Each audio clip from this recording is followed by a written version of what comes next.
Buongiorno a tutti. Bom dia a todos e bem-vindos ao 30º meeting de Rimini. A possibilidade de se encontrar, de ouvir os depoimentos.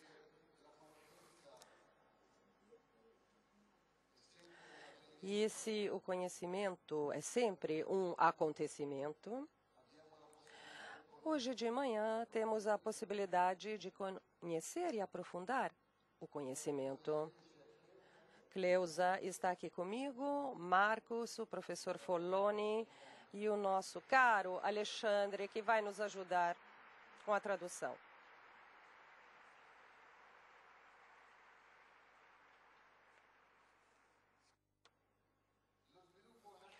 O desenvolvimento nasce do eu. O desenvolvimento tem um rosto. E o rosto torna-se a fisionomia pelo desejo do coração do homem, a faísca do desejo que impulsiona toda a sua capacidade de crescimento, de desenvolvimento, o desejo de beleza, de justiça. Ontem, com o ministro Frattini, 5 representantes africanos falaram algo muito interessante a respeito da África, a possibilidade de serem protagonistas e de seu próprio desenvolvimento numa parceria real. E o ministro evidenciou a centralidade da pessoa como beneficiário de todas as ajudas e não a burocracia. E temos, portanto, a oportunidade de ter aqui a saudação do diretor-geral da cooperação, que nessa fase de recessão econômica, está tentando dar grande eficiência à máquina da cooperação e acompanhar com grande paixão as indicações políticas do ministro Frattini. Que seja, então, a pessoa no centro da política da cooperação e não a estrutura e a burocracia. Portanto, eu peço à doutora Belloni que venha aqui no palco para uma saudação.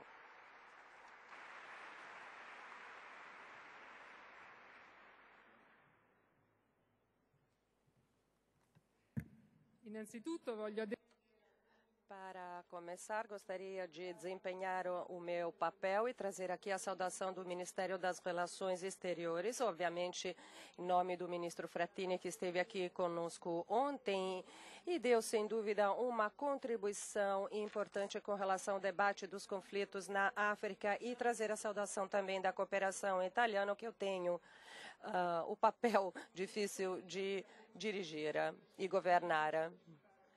Agradeço a todos que nos convidaram para participar desse evento tão importante e trazer aqui a saudação num contexto tão importante como é o meeting de Rimini, deve também ter um significado que eu vou tentar transmitir do meu ponto de vista pessoal a vocês todos.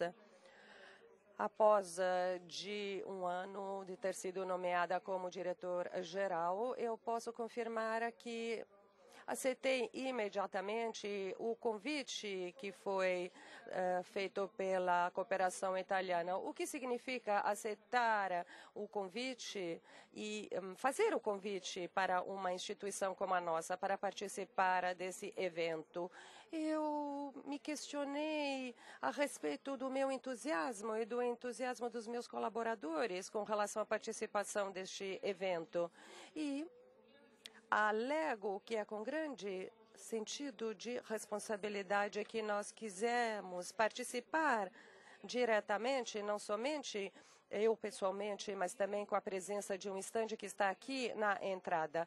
Eu li ontem com uma certa emoção as palavras do cardeal Bertone e que foram publicadas no jornal A Venera. O cardeal Bertone nos lembra o papel determinante do sujeito do conhecimento, na hora do próprio conhecimento. E vou citar as suas palavras. Papel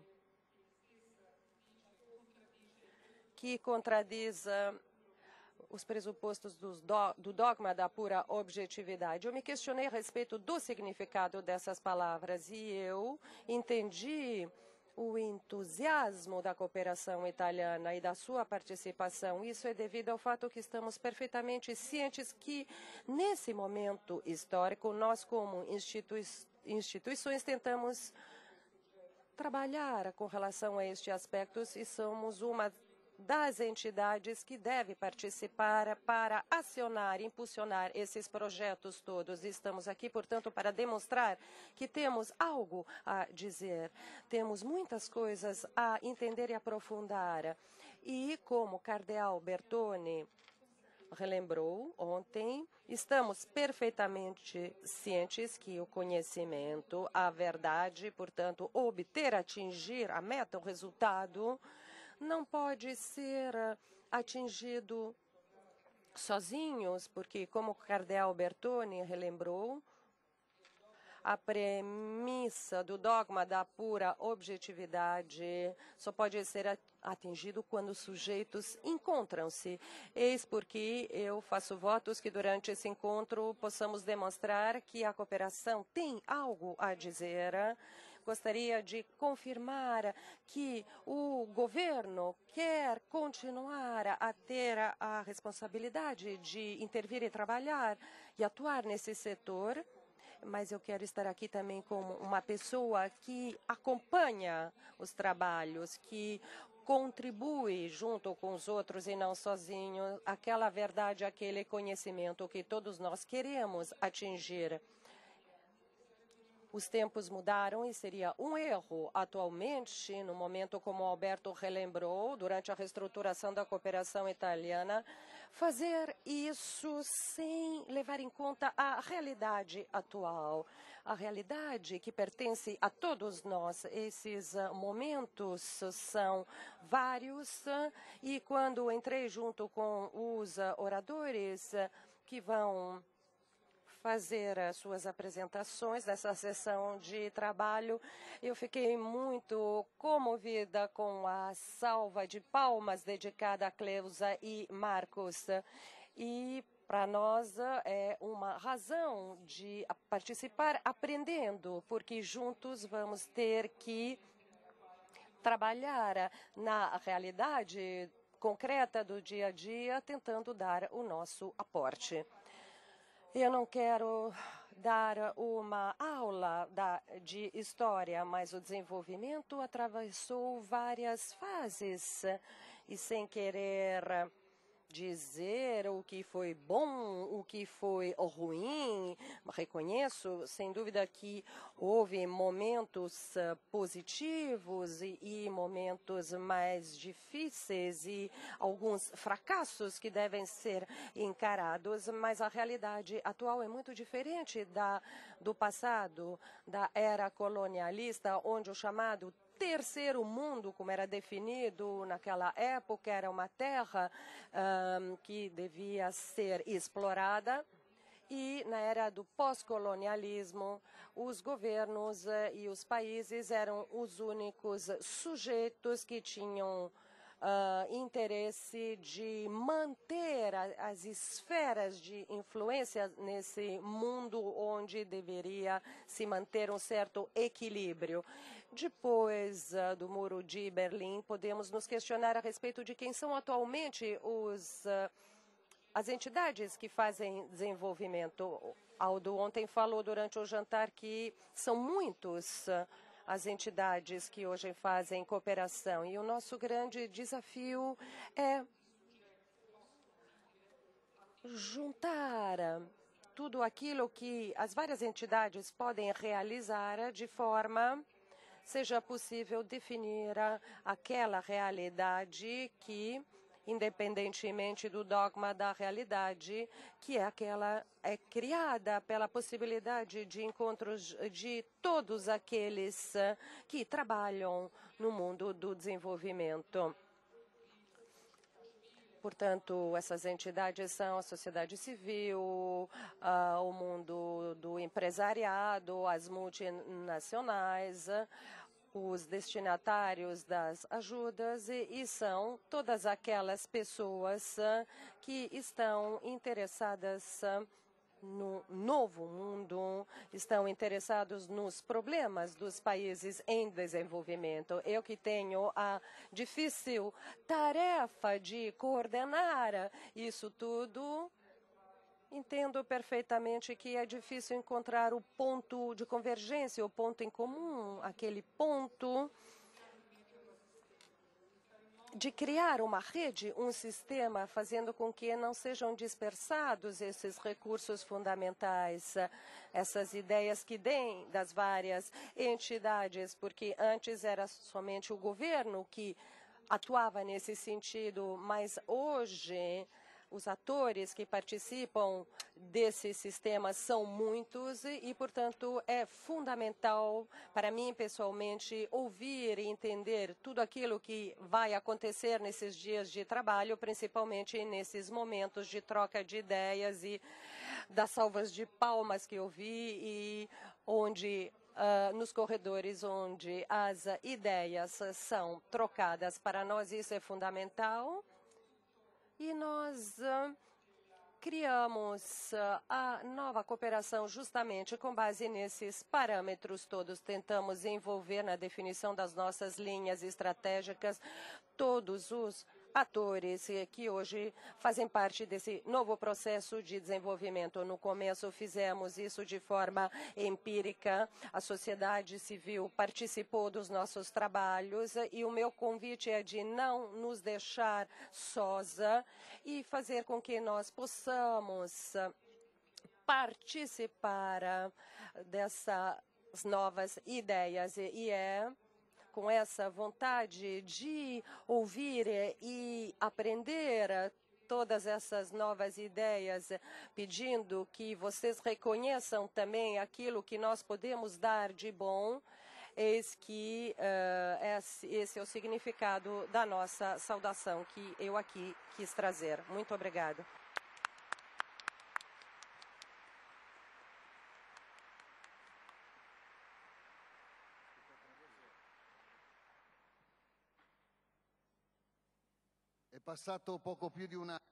Passou pouco mais de um ano,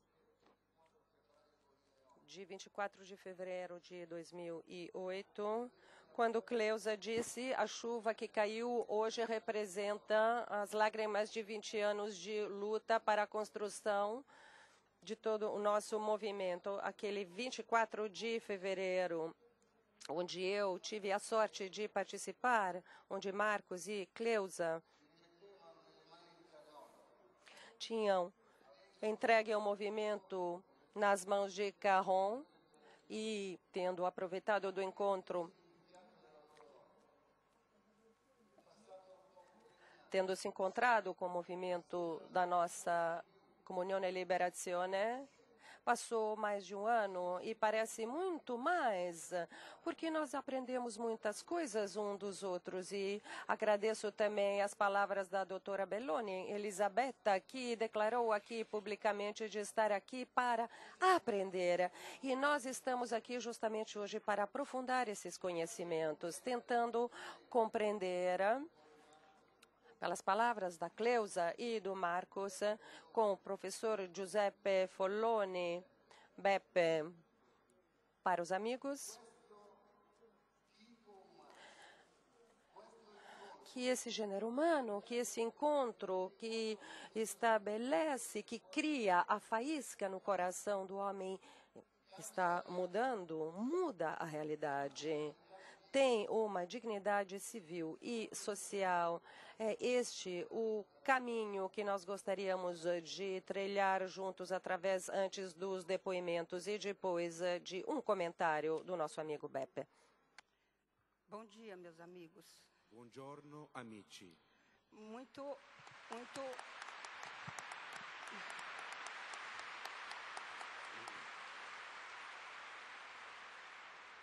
não tenho palavras para agradecer a companhia de vocês. Non ho parole per ringraziare la vostra compagnia. Eu comecei a trabalhar na favela muito cedo, eu tinha 14, 15 anos. Ho cominciato a lavorare nelle favelas, i quartieri molto poveri, molto presto, avevo circa 14 anni. E eu era muito pobre, mas eu não morava na favela. Io ero povera, però non abitavo in una favela. E quando eu me ajuntava com as mulheres da igreja e a gente levava comida, levava roupa, levava coisas para as pessoas que moravam na favela. Mi radunavo allora con le donne della chiesa, della parrocchia, mettevamo le cose insieme e portavamo alle favele le famiglie delle favelas. E começou a nascer no meu coração um grande desejo. E è cominciato a nascere nel mio cuore un grande desiderio. De tirar aquelas pessoas que moravam em barraco, moravam na beira de córrego, eu queria que eles mudassem de lá. Portare via la gente da lì a un altro luogo, la gente che viveva in baracche. E eu todo dia rezava, Senhor, me mostra um caminho. Tutti i giorni pregavo, Signore, fammi capire la strada. E foi quando, em 85, nasce dentro da igreja a campanha da fraternidade. Quando nell'85 all'interno della Chiesa nasce quello che chiamiamo in Brasile la campagna della fraternità. E o tema da campanha era terra de Deus, terra de irmãos. Il cui tema era terra di Dio, terra di fratelli. E aí nasce em toda a cidade grandes movimentos populares em luta pela moradia. E in tutta la città nascono movimenti popolari che lottavano per le case. E foi aí que a gente começou a organizar as pessoas para construir verdadeiros bairros. E allora abbiamo cominciato a organizzare la gente per costruire veri quartieri. Mas era bairros muito na periferia de São Paulo. Però erano quartieri molto nella periferia della città di São Paulo. E a gente viu, com a nossa luta, a nascer os bairros na cidade. E abbiamo visto con la nostra lotta che nascevano quartieri nella città. Mas era bairro muito difícil, que não tinha água, que não tinha luz, que não tinha escola, que não tinha creche. Però erano situazioni molto difficili perché non c'era la luce e non c'era acqua, scuole, trasporti, asili nido. E eu continuava triste, porque via que as pessoas moravam com dificuldade. Continuavo triste perché vedevo che la gente continuava in mezzo a difficoltà. E começou a nossa luta, cada coisa, agora nós estamos tristes porque não tem escola. E è cominciata la lotta, a ogni tappa dicevamo, oggi ci manca una scuola. As pessoas, aquele grupo saiu da favela, mas morava com muita dificuldade. Quel gruppetto non viveva più nelle favelas, però continuava in mezzo alle difficoltà. E cada vez a gente inventava um motivo porque a gente era triste. E ogni volta inventavamo un motivo per spiegare la nostra tristezza. Nós conseguimos a escola. Siamo riusciti ad avere la scuola. Mas não tem o hospital. Però ci manca l'ospedale. Conseguimos o hospital. Siamo riusciti ad avere l'ospedale. Mas não tem o ônibus. Ma ci mancano i mezzi di trasporto. Mas agora não tem a luz de rua. E adesso ci manca la luce. E aos poucos tudo isso foi acontecendo. E passo a passo tutto questo abbiamo acquistato. Mas eu olhava para o bairro e tinha alguma coisa diferente. Ma io guardavo lì quel quartiere e c'era qualcosa di diverso. Era um bairro que tinha, não era barraco, era casa. Non erano più baracche, erano case. Mas tinha muito lixo na rua. Però tanta spazzatura per le strade. Era casal que se separava todo dia. Coppie che si separavano tutti i giorni. Era os jovens que iam preso. Ragazzi che andavano in galera. E eu dizia, Senhor, me mostra o caminho, Senhor, me mostra o caminho. E chiedevo, Signore, fammi capire la strada. Um dia, eu olhei e tive um sentimento. Un giorno li ho guardati e ho avuto un sentimento. Tiramos o povo da favela. Abbiamo tolto la gente dalle favelas. Mas a favela continua neles ainda. Però la favela abita dentro loro ancora. E agora? E adesso? Senhor, me mostra o caminho. Signore, fammi capire la strada. Em 3 anos, eu vi 4 pessoas se suicidarem. In 3 anni ho visto 4 che si sono suicidati. Cada coisa ruim eu ficava mais triste. Ogni cosa cattiva che succedeva mi lasciava più triste. 2001 eu pensei, não valeu a pena. Nel 2001 ho pensato, niente è valsa la pena. Senhor, por que me pôs nessa luta que não valeu nada a pena? Signore, perché mi hai fatto imprendere questa lotta? Niente è valsa la pena.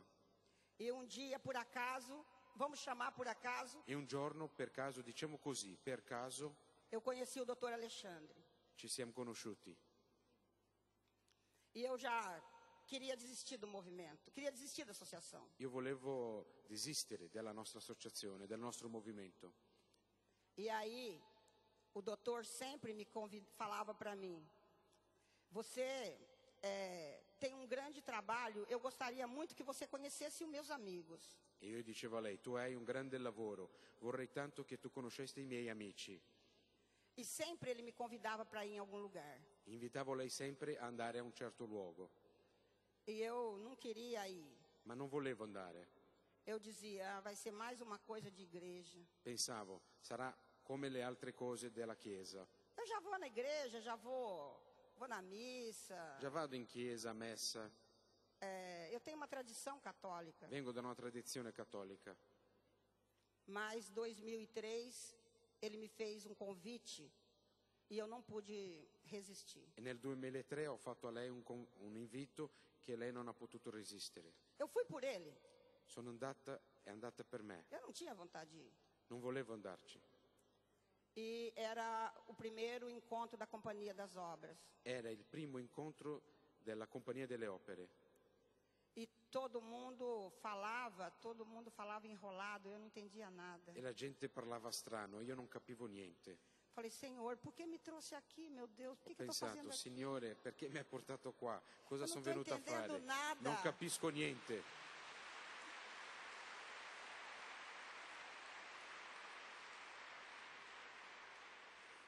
Quando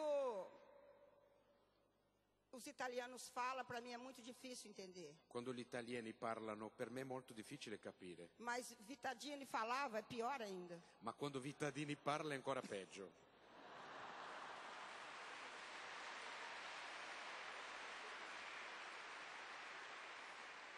E ele contou uma história. E lui ci ha raccontato una storia. E ele era o tradutor. E facevo io il traduttore. Ele contou que tinha um grupo de jovens que fazia caritativa aqui na Itália. Ha detto che qua in Italia c'era un gruppetto di giovani che faceva caritativa E encontraram na rua uma mulher muito pobre. e hanno incontrato per strada una donna molto povera. E eles ajuntaram todo o dinheiro que eles tinham do lanche e deram para a mulher comprar comida. E hanno messo insieme i soldi e le hanno dato alla donna perché lei potesse comprare da mangiare.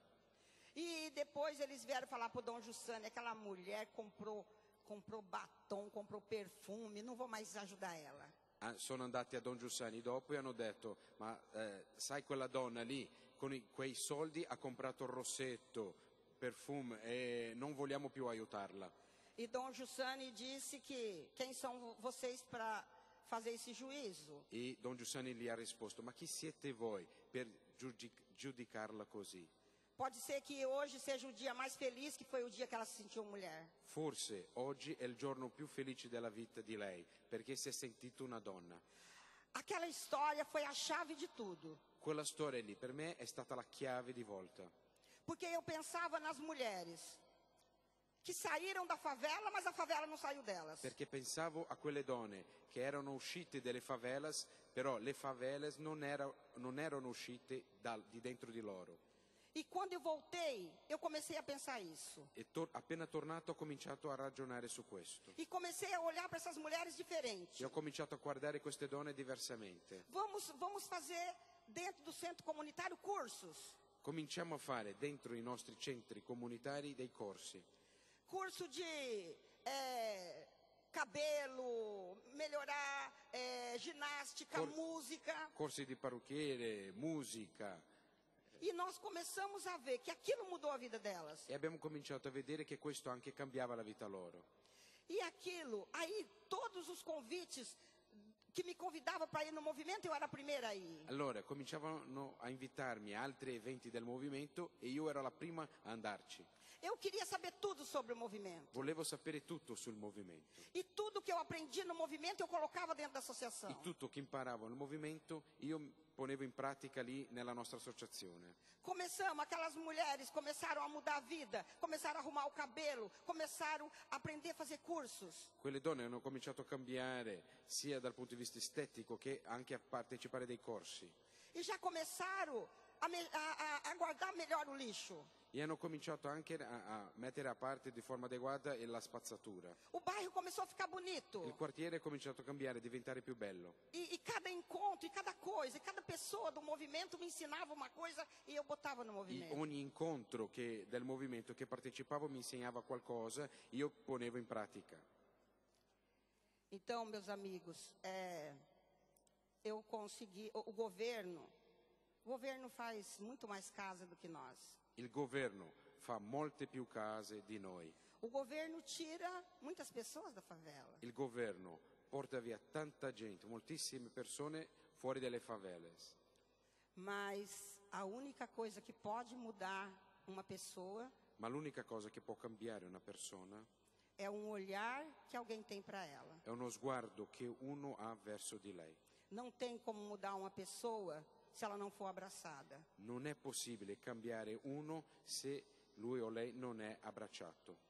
Eu sou uma pessoa mudada, Io sono una cambiata porque eu fui abraçada primeiro pelo Dr. Alexandre perché sono stata abbracciata prima da me e abraçada por cada pessoa do movimento. e abbracciata da ogni persona del movimento.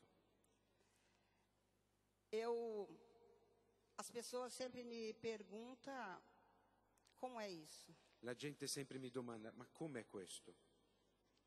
porque eu aprendi dentro do movimento Perché ho imparato dentro del movimento que Cristo não é uma ideia, não é uma crença. che Cristo non è una idea, non è una credenza, Cristo é uma presença. è una presenza. E na minha vida eu aprendi isso. E io nella mia vita ho imparato questo. E eu aprendi dentro do movimento Comunhão e Libertação. E ho imparato questo dentro di CL.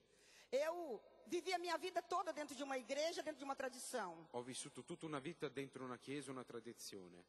Mas o olhar e um abraço eu aprendi dentro do movimento. Ma uno sguardo e un abbraccio ho imparato dentro il movimento. E é esse olhar e esse abraço que eu dou hoje para os associados, para as pessoas. E è questo sguardo e abbraccio che offro ai miei associati. Hoje uma moça me perguntou como consigo trabalhar com 120 mil pessoas. Oggi una donna mi ha fatto questa domanda: come ce la fai a lavorare con 120.000 persone? Eu não consigo. Io non ce la faccio. Eu tenho a certeza que é um outro. Sono sicura che è un altro. E isso eu devo a vocês que me ensinaram. E questo sono debitora a voi, siete voi che mi ha insegnato. Agradeço todos os dias a Deus. Ringrazio tutti i giorni a Dio.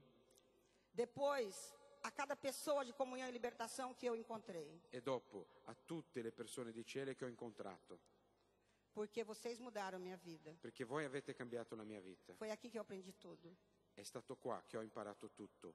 É esse olhar que eu consigo dar para 120 mil pessoas. È questo sguardo che mi fa capace che do ai 120.000 persone.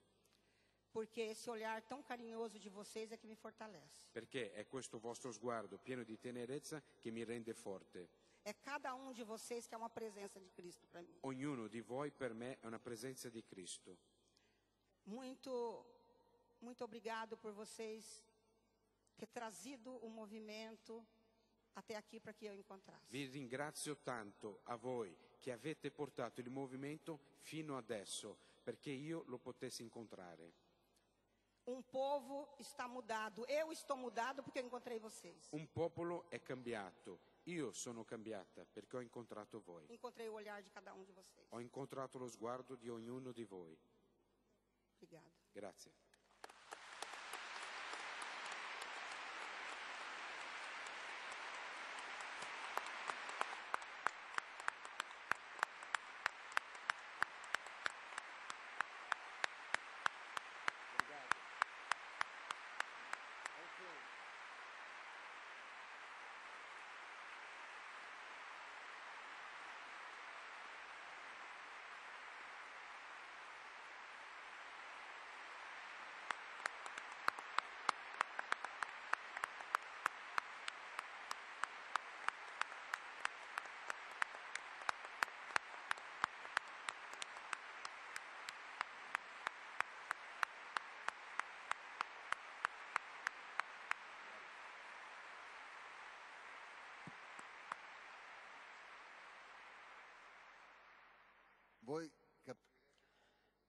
Vocês podem entender com que estado eu posso recomeçar a falar e peço desculpas por isso.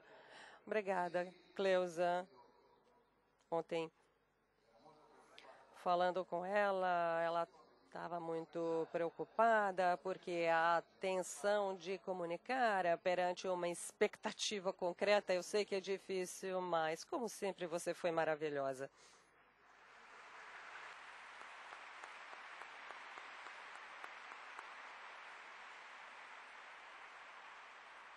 E introduzindo o Marcos, que é deputado do estado de São Paulo,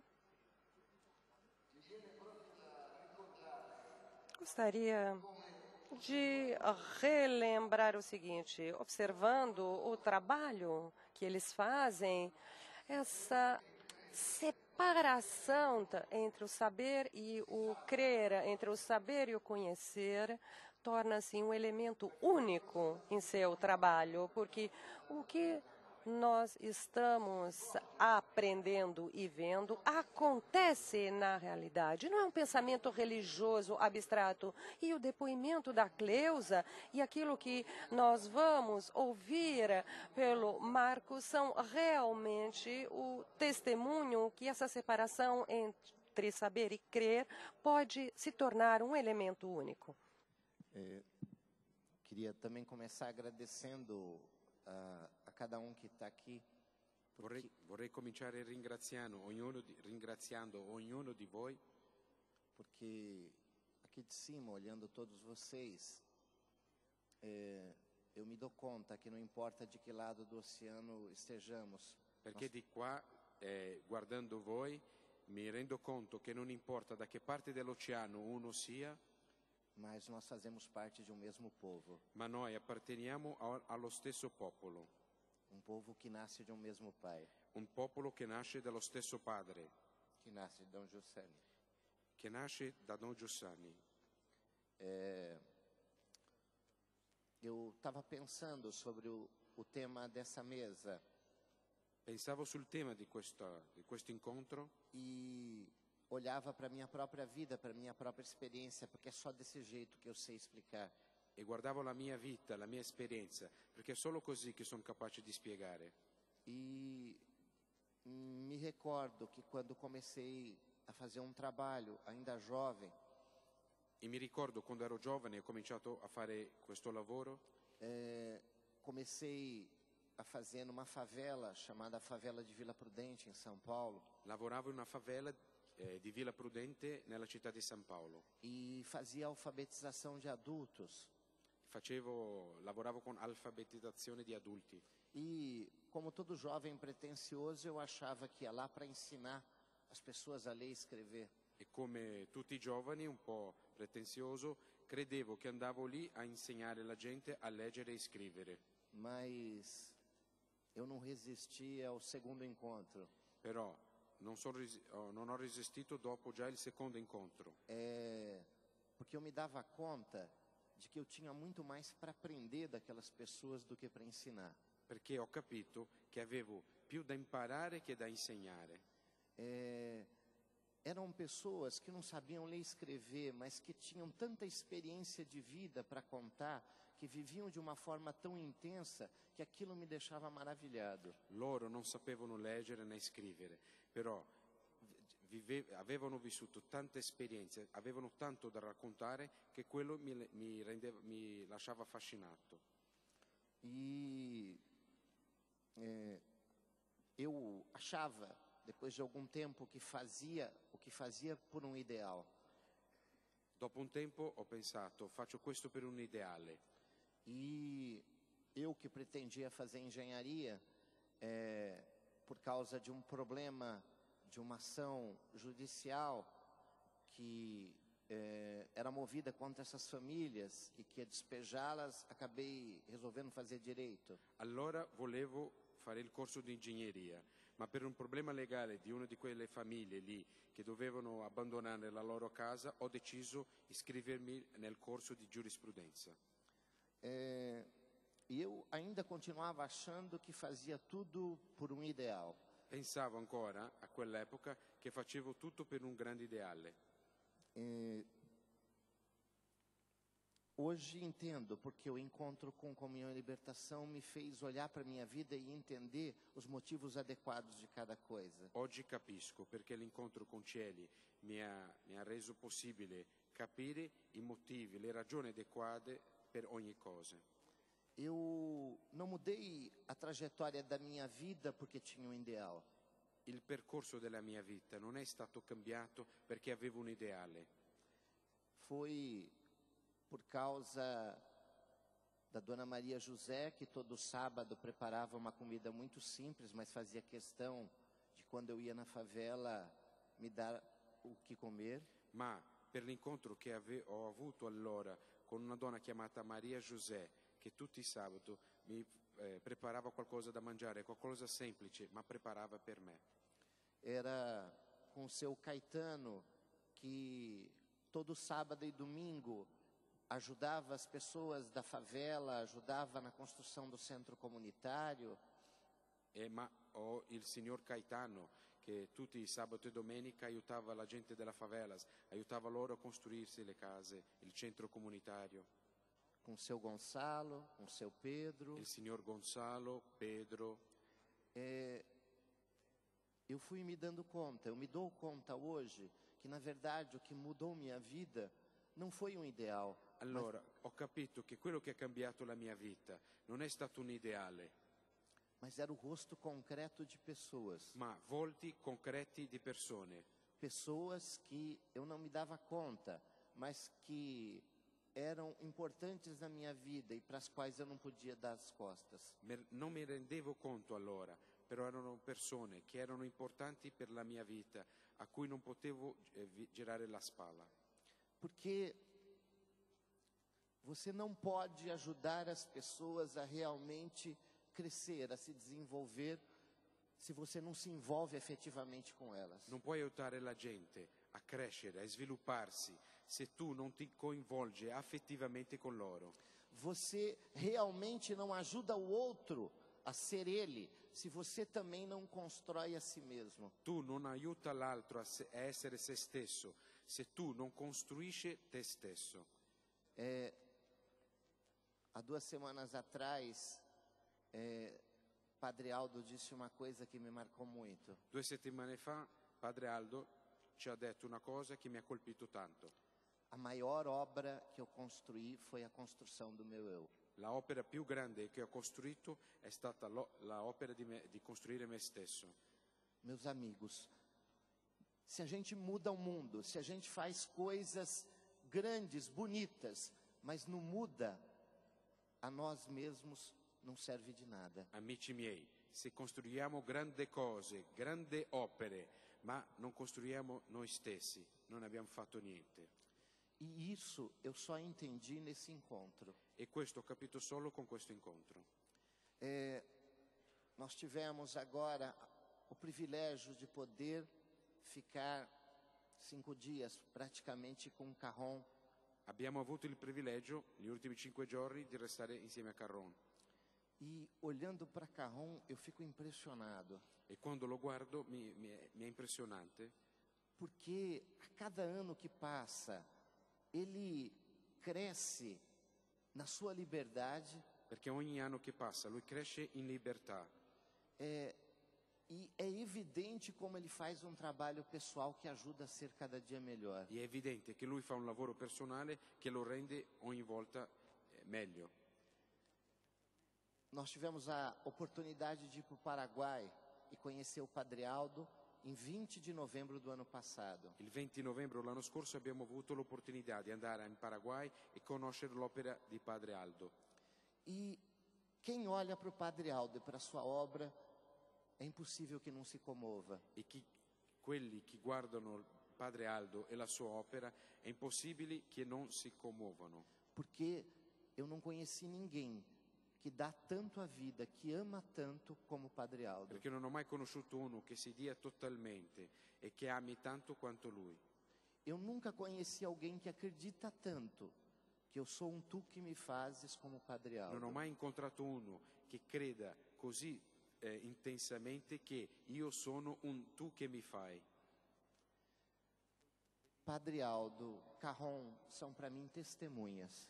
Padre Aldo, Carron per me sono testimoni. Cada amigo que vive com verdade a vida são para mim testemunhas. Ogni amico che vive veramente è per me un testimone. Mas o que significa ser testemunha? É que eu me comovo, acho bonito e acaba aí? Ma cosa significa questo? Che io mi commuovo con loro, credo che sia bello e punto finale? Não. No.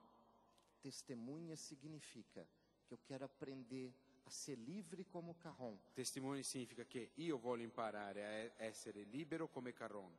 Eu quero olhar para o Carron e aprender a ser livre como ele. Voglio guardare lui e imparare ad essere libero come lui. Eu quero olhar para o Padre Aldo e aprender a amar como ele. Voglio guardare Padre Aldo e imparare ad amare come lui. Aprender a acreditar que eu sou tu que me fazes como ele acredita. Imparare a credere come lui crede che io sono tu che mi fai. E a única forma de eu realmente ajudar as pessoas a crescerem, a se desenvolverem, E l'unica forma di aiutare la gente a crescere, a svilupparsi, é que eu possa ser testemunha verdadeiramente das coisas bonitas que eu encontrei. è che io possa essere per loro testimone delle cose belle che nella vita ho incontrato. Meus amigos, muitas vezes nós achamos que fazemos caridade e destruímos as pessoas. Amici, tante volte crediamo che facciamo un atto caritatevole e in verità stiamo distruggendo le persone. Porque nós não precisamos, na América Latina, nem na África, nem em lugar nenhum no mundo, de pessoas que deem dinheiro para as pessoas. Perché in America Latina o in Africa o ovunque non abbiamo bisogno di persone che diano soldi alla gente. Precisamos de pessoas que queiram dividir a vida. Abbiamo bisogno di gente che vuole condividere la vita. Precisamos de obras como a do Padre Aldo, que precisa sim de dinheiro. Abbiamo bisogno di opere come quella di Padre Aldo, che sì ha bisogno di soldi, Mas muito mais do que de dinheiro, precisam de um coração. ma più dei soldi ha bisogno di un cuore, Precisam de um coração humano que possa testemunhar a beleza de Cristo na nossa vida. un cuore umano che possa testimoniare la bellezza di Cristo per la nostra vita. O que eu mais desejo para cada daqueles que eu encontro Quello che desidero di più a tutti quelli che incontro é que as pessoas possam entender isto, è che la gente possa capire questo, que nós precisamos nos dar, nos entregar sem reserva nenhuma. che dobbiamo consegnarci senza riserve. Porque eu hoje posso dizer para vocês que entendo quando Cristo diz que quem não perde sua vida não a encontra. Oggi posso dirvi che capisco quando Cristo dice chi non perde la sua vita non si incontra. Porque se nós não temos a capacidade de nos doar, de nos entregar, nós não entendemos verdadeiramente o significado da vida. Perché se non abbiamo la capacità di consegnarci, donarci, non capiamo il senso della vita. Mais do que isso, quando nós somos capazes de dar tudo, de entregar tudo, nós encontramos verdadeiramente a própria felicidade. Ancora di più, quando diamo tutto, incontriamo la nostra stessa felicità. E eu também quero agradecer muito, porque eu só entendi isso. Eu só compreendi verdadeiramente que o que me faz feliz não é a busca de um ideal, mas a relação, o amor das pessoas. E voglio ringraziare tanto perché ho capito che quello che mi rende felice non è tanto perseguire un ideale, ma il rapporto con le persone Depois do encontro que eu fiz. dopo l'incontro che ho fatto. Eu não sei o que seria da minha vida se não tivesse encontrado Comunhão e Libertação. Non so cosa sarebbe della mia vita se non avessi incontrato Comunione e Liberazione. Mas posso garantir com certeza que esse encontro me fez entender e encontrar minha própria felicidade. Ma posso dirvi che questo incontro mi ha fatto incontrare la mia felicità. Obrigado. Grazie.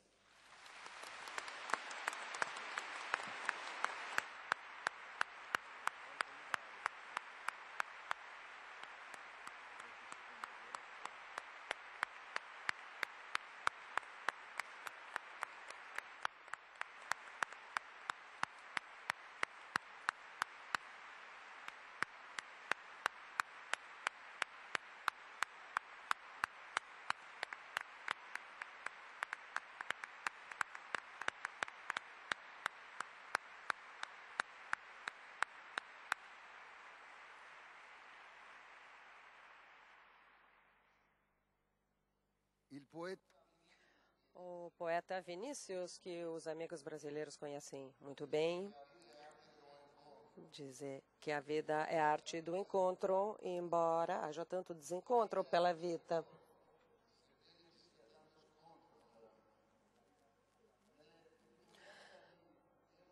Nos depoimentos de Cleusa e Marcos, há palavras que se repetem. Olhar diversamente para as mulheres, portanto, o olhar aqui mudou também a maneira para deixar os bairros limpos. Eu achava que eu vivia para um ideal, mas eu vi que havia pessoas concretas por trás disso, portanto, um encontro, e que as pessoas se conhecem somente se há um envolvimento afetivo, se o coração estiver envolvido na relação. Muito bem, eu espero que vocês consigam apreciar nessas palavras aquilo que eu chamo cientismo humanitário, aqueles que estudam do MIT de Boston para baixo, como o mundo deve se desenvolver, quantos devem nascer, quantos devem morrer, quais são os indicadores. Quais são essas palavras que eles repetiram com insistências naquela realidade não existem. Existem o mero homem teórico.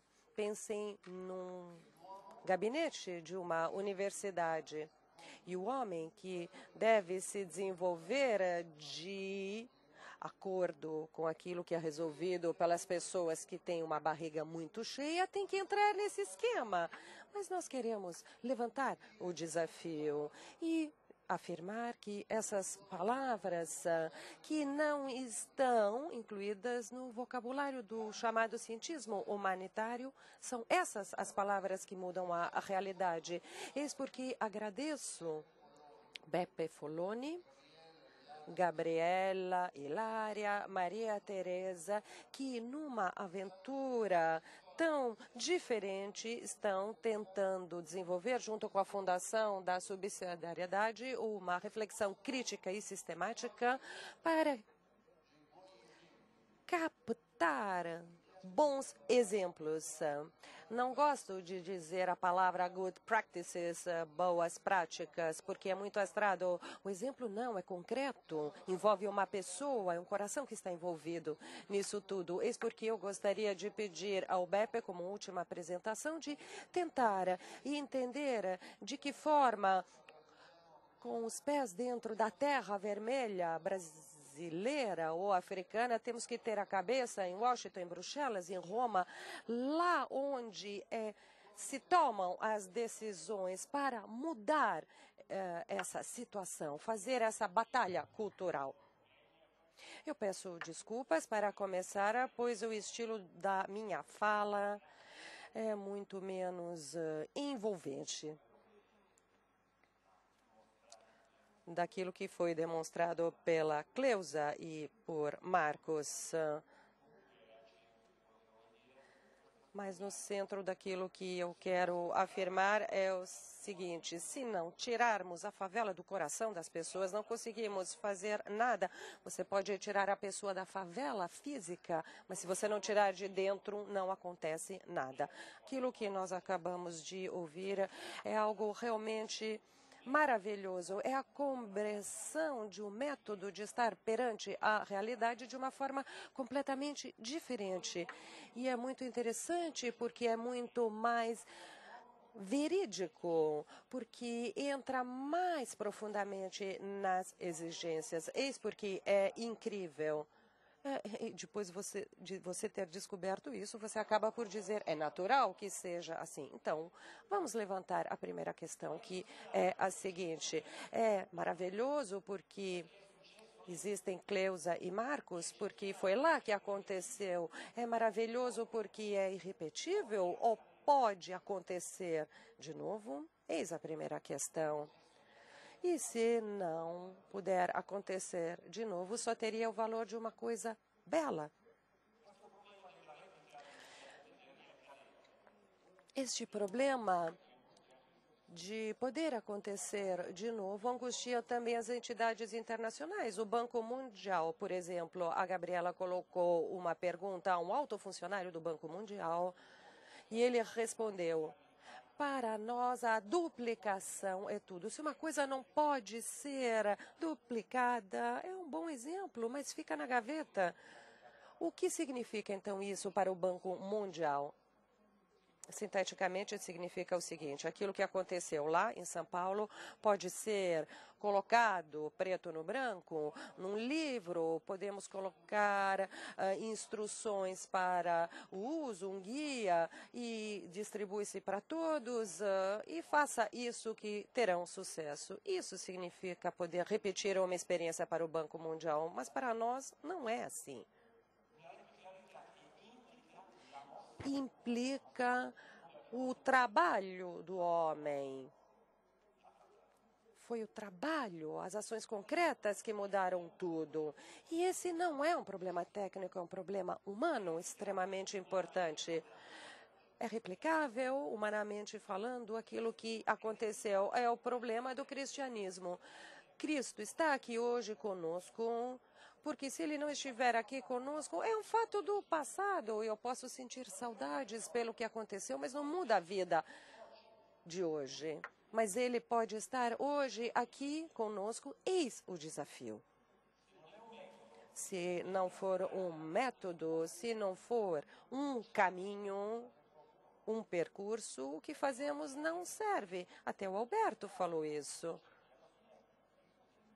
Porque senão os projetos não chegam em nada, as obras que construímos não servem para nada.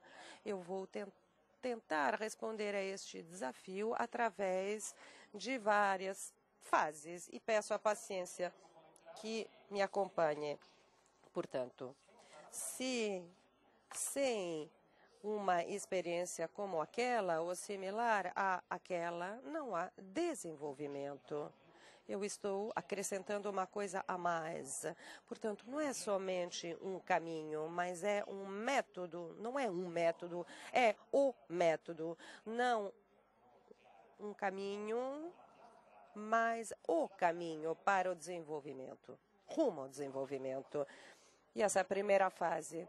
Portanto, documentar que não há outro caminho. A experiência dos últimos 50 anos de caminhos para ajudar o desenvolvimento foram caminhos parciais e, portanto, não serviram para nada. Eis a questão. Em segundo lugar, gostaria de falar a respeito dos passos do método que, no depoimento da Cleusa e do Marcos, nós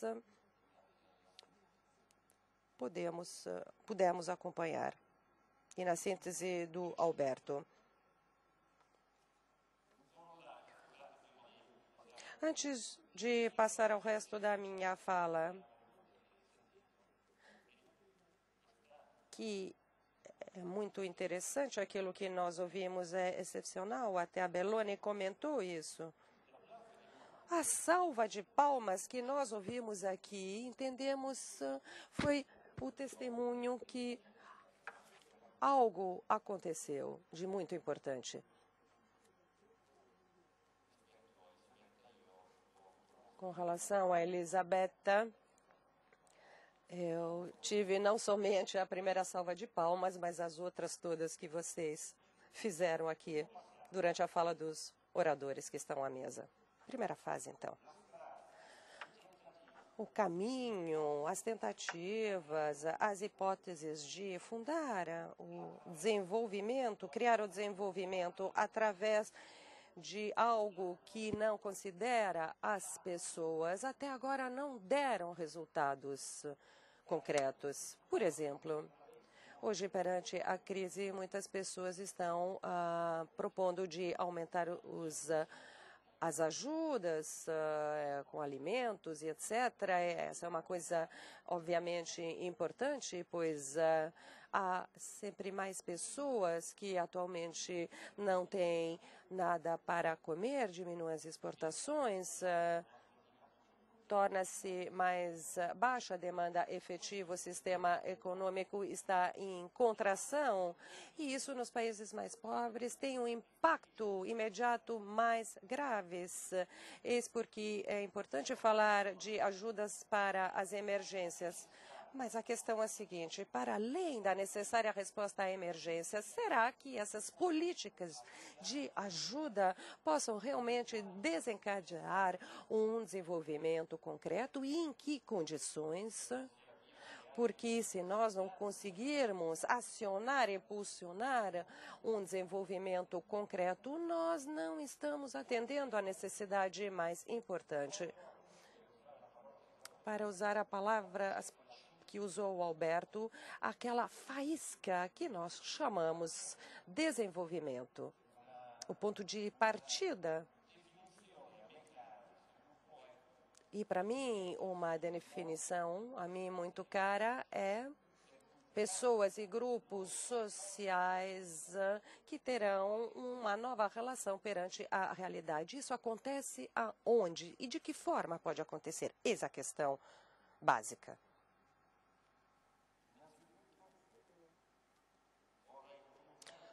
Gostaria também de falar que a transferência de recursos muito simples, como a das ajudas, pode não ser e não é suficiente. E para além das ajudas necessárias quanto aos alimentos, pode até, digamos, criar formas de dependência, apoiar uma economia que não está funcionando, pode ter resultados permanentes não positivos. E, de um lado, é um custo que vai ser pago futuramente. E, do outro, o costume a receber subsídios ou formas de ajudas é um mecanismo que deve ser resolvido, porque cria dependência. Mas se o desenvolvimento é fazer com que pessoas e grupos sociais possam começar a atuar para uma nova mudança e uma nova realidade, a ajuda financeira, como nós conhecemos nos últimos 50 anos, se for filtrado sistematicamente pelas administrações e pela burocracia, não vale praticamente nada. Aliás, pode até ser negativo. Há um segundo aspecto que a crise começou a comentar de novo, está em todos os jornais, os mídias falam muito a respeito disso. Os grandes decisores estão dizendo que é preciso fazer uma nova reforma do controle dos mercados financeiros. Não funcionou, criaram problemas e temos que reformá-los. Por exemplo, desenhando um sistema de governo com uma autoridade supranacional, similar àquela que existe para as regras do comércio, que é a Organização Mundial do Comércio, OMC. Nós temos que ter regras de jogo mais claras para que o sistema funcione melhor. Eis a questão, mas a mudança das regras do jogo, eu não digo que não seja necessário fazer isso, mas é realmente o ponto mais importante, a concentração do poder de uma instituição supranacional representativa, entre aspas, como muitos gostariam, por exemplo, a chamada Comissão Stiglitz, que foi criada para responder aos problemas da crise nos países pobres, é suficiente para garantir o desenvolvimento?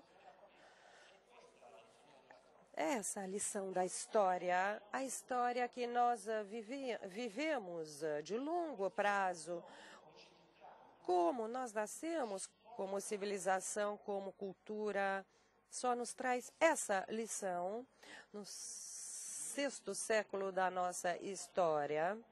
A mudança das populações barbáricas que tinham invadido o ex-império romano não nasceu de grandes estratégias. Isso não surgiu de uma estratégia, mas surgiu de um encontro com pessoas que viviam de uma forma muito mais humana. Os monges E as populações aqui, perto dos mosteiros, moravam lá e viviam de forma diferente, em paz, trabalhando e não lutando, pilhando. Os bizantinos achavam que a única estratégia possível perante essas populações era derrotá-las e mandar de volta para seus países de origem. Gregório Magno não pensava assim. Gregório Magno encontrou e mandou pessoas para que encontrassem essas populações e adotou outra estratégia, que é a estratégia do encontro, que é uma das palavras que nós ouvimos aqui hoje. Esse é o sucesso da nossa história, é o repetir de uma história mais famosa. Havia tantos problemas na época dos romanos. Jesus chegou e não começou a falar dos problemas, mas fez outras coisas, fez o cristianismo, propôs às pessoas uma vida diferente, através dessas pessoas, para outras pessoas. Foi isso que mudou o mundo e, ao longo do tempo, resolveu muitos problemas, por exemplo, a escravidão, da cultura do trabalho. Mas, ao longo do tempo, o que aconteceu foi um acontecimento humano. Essa é a história que nós temos. É algo que está aqui no depoimento que nós ouvimos hoje. É o âmago do desenvolvimento. Se isso não acontecer, a favela não é tirada do coração de uma pessoa.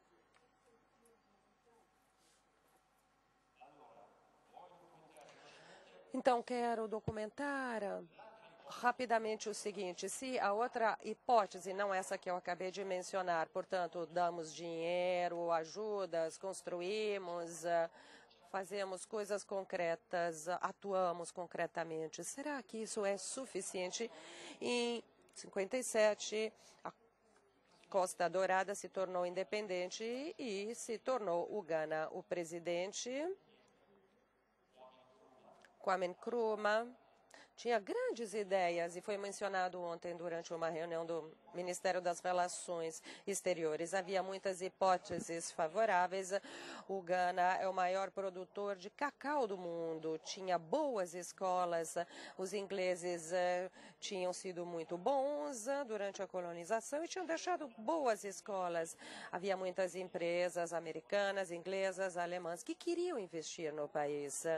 Nkrumah tinha um projeto enorme, gigantesco, e queria construir uma grande barragem no Rio Volta, uma fundição de alumínio e uma indústria integrada do alumínio, da bauxite até o metal acabado final.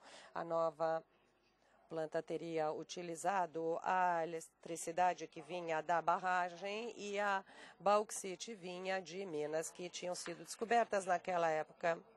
Instalações de soda cáustica e outras situações teriam completado a situação, e também tinha uma ligação hidroviária entre norte e sul, e criando a unidade do país, teria se gerado uma atividade de pesca perto do lago, e a agricultura baseada na irrigação próxima do lago teria mais do que compensado a perda de 3.500 milhas quadradas do território por causa do lago. Esse era o grande projeto, o grande programa. 15 anos depois, não havia mais nada.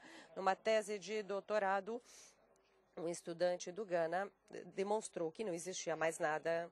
Não havia bauxite, não existia refinaria de alumínio, não existia soda cáustica, alumínio, ferrovia, nada. Tudo havia sido anulado por causa dos erros da administração, e nem a pesca existia. As pessoas que moravam perto do lago tinham várias doenças, cegueiras e etc. Os projetos de irrigação não funcionaram nunca. O transporte sobre a água, que devia resolver o problema, de ligar o norte e o sul também foi um fracasso e o país estava pobre como nos anos 50. Isso 30 anos depois. O que aconteceu no Gana aconteceu muitas outras vezes.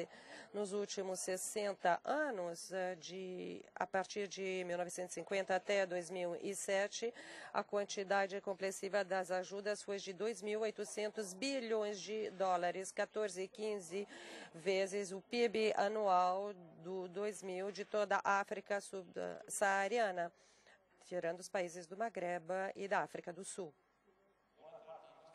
Boa parte dessas ajudas são chamadas ajudas ao desenvolvimento. Mas por que não deu certo? Por que aconteceu o que aconteceu no Gana tantas vezes? Vou dizer isso de forma muito sintética, mas basicamente o que aconteceu na realidade é que as ajudas não se traduziram em investimentos e, portanto, em fatores de crescimento. E imaginem um país que dá 50 milhões de dólares para construir uma escola. O país que recebe diz, sim, eu queria construir a escola, guardei 40 milhões de dólares, agora tenho 50 milhões de dólares e eu vou fazer a minha escola e 40 milhões de dólares eu faço outra coisa. Basicamente, o investimento não cresce. Isso aconteceu centenas de vezes. Houve realmente grandes problemas com relação aos investimentos, justamente por essa razão. Isso gerou outras consequências. Se essa se tornar a maneira de se portar, o sistema que nasce é o sistema que redistribui. Eu recebo a ajuda e eu vou redistribuir de outra forma. Eu vou fazer, sim, a escola, talvez até mal, mas eu, com o resto do dinheiro, vou criar um sistema para redistribuir, que não é voltado ao desenvolvimento, mas à redistribuição. E isso aconteceu muitas vezes. E apesar dos pesares, a posição dominante atual é continuar nesse caminho. E nós começamos a falar, não. Kofi Annan, em 2005, disse que as ajudas são extremamente importantes e as ajudas devem ser dobradas. Hoje existe o maior movimento anti-pobreza da história, cujo slogan é Make Poverty History, fazer da pobreza o problema do passado. Eis a posição dominante. Um instrumento, portanto, são os grandes planos integrados. Os grandes planos integrados contra a pobreza, que levam em conta todas as componentes institucionais, econômicas, sociais e políticas, que devem ser, ao mesmo tempo, consideradas para a eficácia dessas atividades. Os analistas do Banco Mundial fizeram uma conta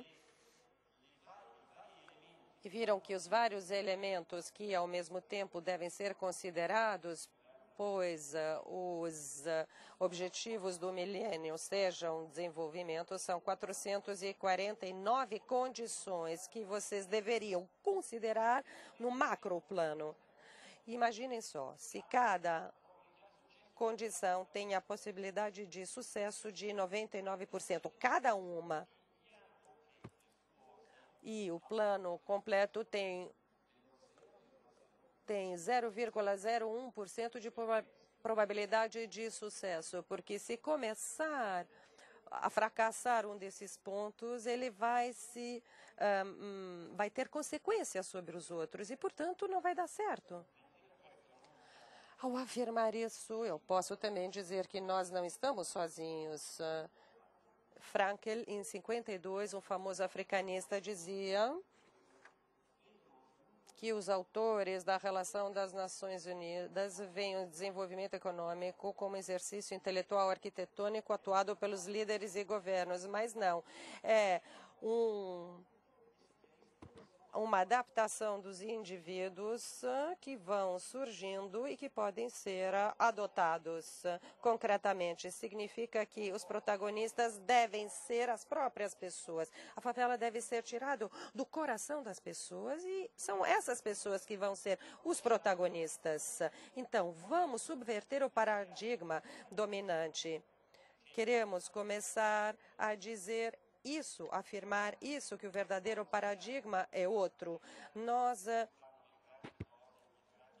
Não queremos que as instituições façam as grandes coisas e nós arrumamos o que ficou, varrer os cantinhos dos quartos, tirar o lixo daqui porque eles já estão fazendo outro trabalho. Não é isso. Nós queremos entrar no âmago da questão, o que é o desenvolvimento, e participar pessoalmente. É esse o nosso objetivo. Eu não quero dizer que as grandes políticas não são necessárias. São necessárias, sim, como é necessário também um certo contexto familiar para que uma criança seja criada. É importante que exista essa criança que nasceu e que deve ser criada e deve crescer. E é isso que nós esquecemos na maioria das vezes. E qual é o método através do qual podemos fazer isso? Vou tentar ser sintético, porque acabou o meu prazo. Para que esse fenômeno possa acontecer, esse fenômeno chamado desenvolvimento, deve acontecer o que Cleusa e Marcos acabaram de falar. É necessário um encontro, através do qual a pessoa entende que há um caminho em comum e se torna protagonista daquele comum. Eu peço, se for possível, mostrar esses slides. Como eu ia dizendo, encontro através do qual a pessoa sabe que há um caminho onde será a protagonista. Portanto, primeiro, a palavra encontro. Segundo, acompanhar ao longo do tempo. Para que haja um resultado, é necessário que haja uma experiência ao longo do tempo, onde você pode entender que nesse caminho você não estará só. Porque é na convivência, como Dom Giussani nos relembrou, é que podemos conhecer realmente o objetivo. Aqui, nas transparências, uma se refere à experiência da Cleusa e do Marcos e, portanto, agradeço Hilária, porque são 2 slides que vêm da sua tese. De um lado, a experiência de São Paulo e do outro lado, a experiência de Salvador. São 2 experiências que, como contexto, são experiências completamente diferentes entre si. De um lado, a experiência do Zerbini é praticamente uma coisa autônoma. A relação com as instituições nasceu depois, foi depois que ele se tornou deputado para ajudar algo que já existia, enquanto que em Salvador começou. Desde o começo existia o Banco Mundial, o Banco da Bahia, o contexto foi diferente. Em todos os casos, neste contexto, diversos recursos financeiros diferentes, formas diferentes de envolvimento, cidades diferentes. Aqui essa é uma comparação. A tecnologia está nos traindo. Temos o mesmo caminho e foi usado o mesmo método. As pessoas no começo têm a favela no coração, para usar as palavras de hoje. É impossível mudar a situação. Eu sou o que eu sou. Portanto, acho que não vai haver mudança. Segundo encontro com a possibilidade de mudar através das pessoas e depois aqui o grande caminho. Há pessoas que falam não, que estão desconfiadas, há outras que falam sim. E depois há o acompanhamento, a educação, uma certa estabilidade ao longo do tempo. É necessário ter fatos concretos. Eu preciso entender o que está acontecendo. Eu sei que está acontecendo, que vai acontecer. Fatos, portanto, concretos. E isso faz com que haja uma percepção diferente das próprias possibilidades. Eis o ponto de chegada. Autoconfiança. Este é o caminho, este é o método. palavras, portanto, encontro, acompanhamento ao longo do tempo, experiência educativa, fatos concretos que acontecem, fazendo com que as pessoas mudam a própria posição perante a situação real.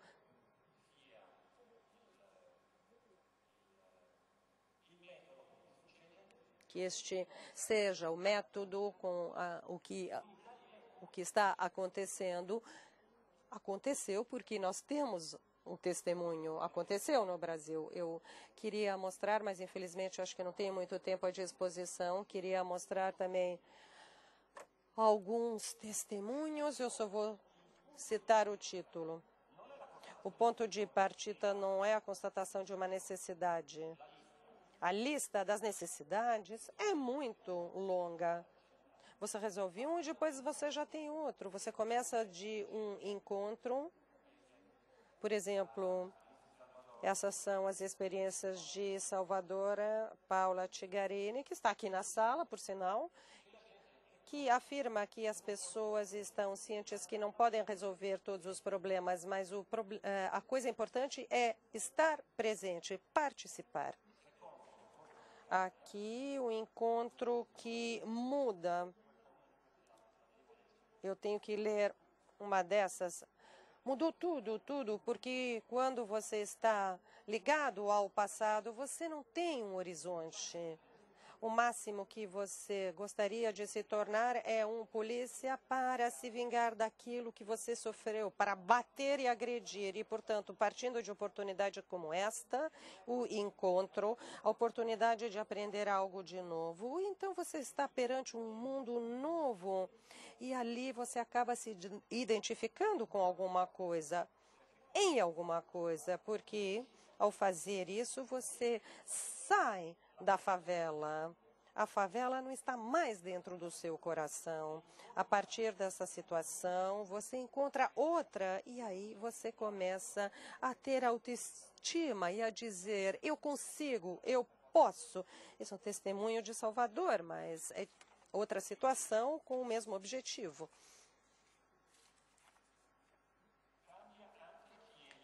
E muda também quem está lá ajudando. Não mudam só as pessoas de lá, mas também aqueles que trabalham com eles. Há uma professora lá que não tem filhos e que me falou, acho que eu quero adotar. Outra fala, no trabalho estou aprendendo a ter paciência, agora estou me realizando, porque antes eu não tinha paciência. Antes eu resolvia tudo reagindo e agora entendo que estou sendo mais paciente, consigo dialogar, consigo estar dentro de um encontro. A mesma me falou, ano passado, no começo do ano, as crianças estão crescendo afetivamente. São palavras que as pessoas não usam normalmente. Nós não estamos ali fazendo as coisas para os outros, mas com os outros. Essa é a diferença, esse é o ponto importante que cria a faísca do desenvolvimento. E vou chegar nas consequências. Temos que mudar a mentalidade. Nós temos razão. Ou tem razão aqueles que dizem não, o problema é político. É esse o desenvolvimento? Alguns anos atrás, o meu colega que sabia que eu trabalhava com a AF, especialista de crises financeiras, ele falou, eu realmente lembro muito disso. Ao que serve todo o seu trabalho que tira 10 mil pessoas da pobreza e durante a crise financeira são 10 milhões as pessoas que são atiradas para a pobreza? Essa foi a pergunta. E minha resposta foi a seguinte. Se tinha acontecido aquilo que tinha acontecido, se as pessoas puderem ter essa nova possibilidade, as pessoas, depois de alguns tempos, poderiam começar novamente a reagir. Caso contrário, teriam ficado na praia como as conchas, por debaixo de uma onda ainda maior da anterior. Portanto, nós temos que resolver esse problema a partir da raiz, e esta é a semente para criar um novo desenvolvimento. A segunda consequência, que é preciso mudar a maneira de cooperar, e é através dos passos descritos é que a atividade de cooperação pode recuperar a sua eficácia. Hoje, ainda mais do que antigamente, a cooperação tem que pensar neste aspecto. Em Paris, 2005, um grande encontro entre 105 países, como fazer cooperação, ainda não chegou no resultado. E essa é uma provocação que estou lançando para a Elisabetta. Este é o ponto mais importante, mas até o próprio Papa mencionou isso durante a saudação do G8, depois de ter lembrado da importância das ajudas às emergências. Ele afirmou que o apoio ao desenvolvimento tem que levar em conta o trabalho da Igreja e dos voluntários que acompanham a situação mais de perto. As experiências do Zerbini, de Cleusa e de Marcos residem justamente nesse ponto. Eles começaram abandonando a ideia que outras pessoas pudessem atender às necessidades e começaram a ir rumo ao encontro, fazendo com que dezenas de milhares de pessoas pudessem mudar de vida. É esse o desenvolvimento. E meu último comentário é o seguinte: há um segundo desafio. De onde nasce essa nova posição? Eles contaram do encontro e eles reconheceram o nome que deram a quem lhes deu essa possibilidade. A Cleusa falou que alguns anos atrás queria abandonar tudo, mas como é que eles entenderam por que eles estavam lá, o que eles estavam fazendo? Esse é o grande desafio, dar um nome àquilo que garante e permite que esse desenvolvimento exista, se desenvolva e seja estável, que essa humanidade continue assim ao longo do tempo. Será que nós podemos dar esse nome e vamos conseguir? Muito obrigado.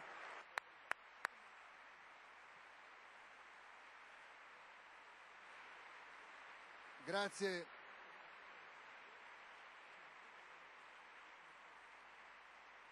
Grazie, carissimo. Obrigado, meu caro Beppe, porque tentar representar de uma forma academicamente digna, com alguns slides e alguns desenhinhos,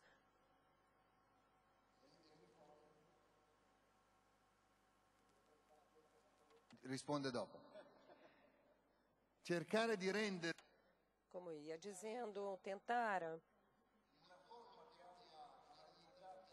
fazer com que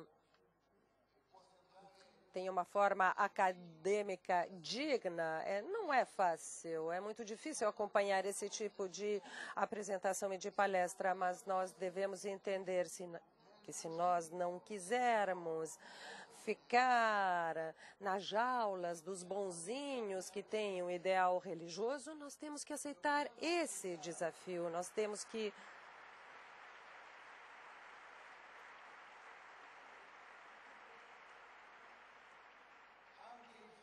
aceitar também o fato que as instituições internacionais entendam a realidade do homem, do ser humano, o mistério do ser humano, e não façam que nós nos adaptemos ao seu esquema.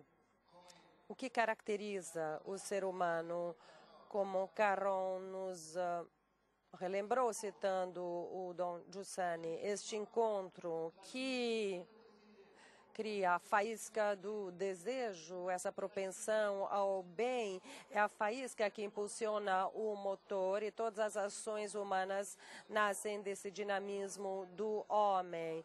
E começa a procurar o pão, a água, e não faz os programas para fazer alumínio, a barragem, procura o trabalho, um sofá mais confortável, uma casa mais decente, se interessa porque alguns têm coisas e outros não, e se interessa também pelo fato que outros são tratados de uma certa forma e ele não, e justamente devido a isso tudo, que é chamado pela Bíblia coração, e essas coisas, graças a Elizabeth, ao ministro das Relações Exteriores, Frattini, conseguimos afirmá-lo perante o G8 dos ministros do desenvolvimento, porque esse é o verdadeiro desafio.